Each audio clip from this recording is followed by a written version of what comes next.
wala boog l'amateur jaajëf sama gars yi welcome to the Matmé vidéo ah.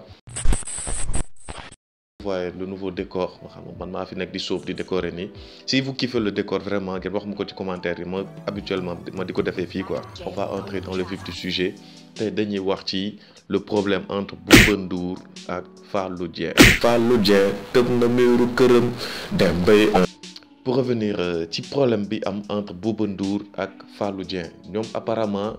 ñu ngi xëccoo benn concept bi mooy Fallou dans sa voiture noonu la tuddee woon concept bi léegi on est allé peu benn instant ñu gis Bouba Ndour tamit mu def un tour avec Bouba Ndour quoi léegi day am invité ci biir émission bi gis nañ ko ñu teaser ko instant soit le 2 épisodes def na ñaari épisode premier bi mu def ko Youssou Ndour deuxième bi mu def ko Iran Ndaw donc pour en revenir Fallou Dieng il s'est expliqué moom ak Maty 3 Pommes man damay exposé fait yi comme la mu koy faral di defee après moo joxe sama part de vérité mooy le concept les vérités de Maty ñu jéem a éclaircir affaire bi quoi yàlla rek moo détenir vérité bi on essaie juste d'effleurer la vérité ou bien de pousser les gens xam nga ci commentaires yi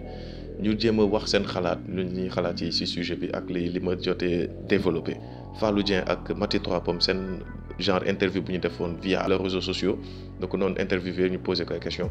mu nekk débat bu xaw a intéressant parce que Maty elle est revenue un peu sur la carrière de Fallou Dieng ba di ñëw attaqué sujet yu xam ne mu ne elle a parlé de plagiat j'utilise bien ces mots mu ne bu mu gisee ni Bouba Ndour da ko plagiat et tout ça donc Fallou Dieng s'est expliqué Fallou Dieng déjà il s'est approprié le concept mu wax historique bi naka la def ba am concept boobu noonu mu ne au tout début il faisait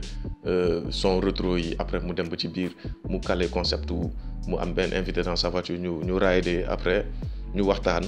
et ainsi de suite quoi. Émission bi daal ça se passe dans la voiture c'est ça le concept. Bouba Ndour de son côté mu ñëw jël concept bu ñu ko gisee c'est quasiment similaire il est dans une voiture tout ça mu am invité ñu circuler ñu raidé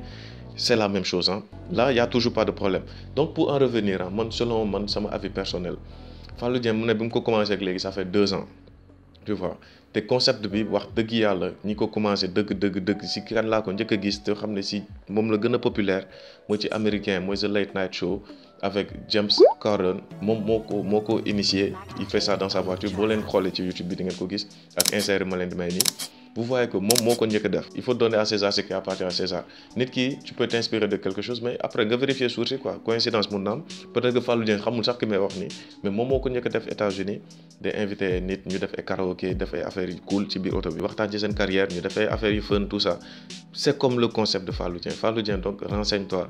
concept boobu tu n'es pas le premier à l'avoir fait encore une fois am na ñu ko def du côté des États-Unis mooy James Corden ba ma leen di wax nii. Tu peux t'approprier tu peux avoir le mérite de dire que yaa ko njëkk def Sénégal loolu je suis d'accord quoi et du côté de Bouba Ndour tamit Bouba Ndour franchement bon duma la fen de ndróo na trop ak concept Fallou bi pour régler le truc à l'amiable c'est mieux pourquoi pas comme yow producteur nga yow yaay directeur des programmes foofu du TFM mënoon nga approcher sa waay nga ne ko kaay defal ma émission bi xam nga genre nga nekk ko présentateur wala un truc comme ça mais moom genre tu t'es accaparé le truc xam nga def ko gars yëpp dañ koy ñaawlu dañuy wax ni grand bi da nga copier tout ça donc c'est ça quoi le regard des gens foofu lay fixé mais il faut savoir que vous êtes pas les premiers à l'avoir fait c'est un concept qui existe bel et bien te dama leen di wax sax lépp luy xew États-Unis après français dañ koy jël wala beneen européen dañ koy jël pour vous dire que impact bu mu am mooy concept The Late Night Show bi da ngay gis français dañ koy def dans la Gova dañuy def benn émission rap la genre wala culture urbaine dañuy si auto lay demee léegi artiste bi day ñëw wala benn humoriste wala benn influenceur après ñu raay ñu kii dawal ci dëkk bi ils passent des sons, ils font de l'autopromo, tout ça. C'est la même chose. Ils ont eu l'humilité de dire qu'ils se sont inspirés de ce qui se passe aux États-Unis. Moi, le concept de James Corden, encore une fois. Donc, ils ont dit donc, soyez humble, traitez le truc à l'amiable. Fallou Dieng, Bouba Ndour. Loolu leen ngeen def affaire bu cool c'est mieux que am étiraillement kii di wax fii kii di wax fee gis naa sax benn cousin Youssou Ndour mu ne moom moo ko njëkk a def donc franchement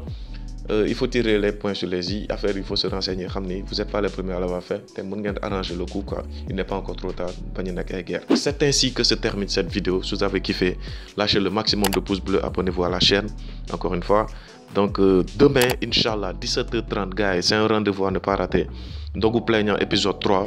ngeen seetaan ko en live ngeen càccee ko avant première lay génne ngeen commenter ngeen partager je compte sur vous les gars encore une fois seetaan leen Dogu Plaignant quoi parce que je m'investis vraiment là-dedans te ça mérite plus de visibilité merci à la prochaine Gili Gili let's get it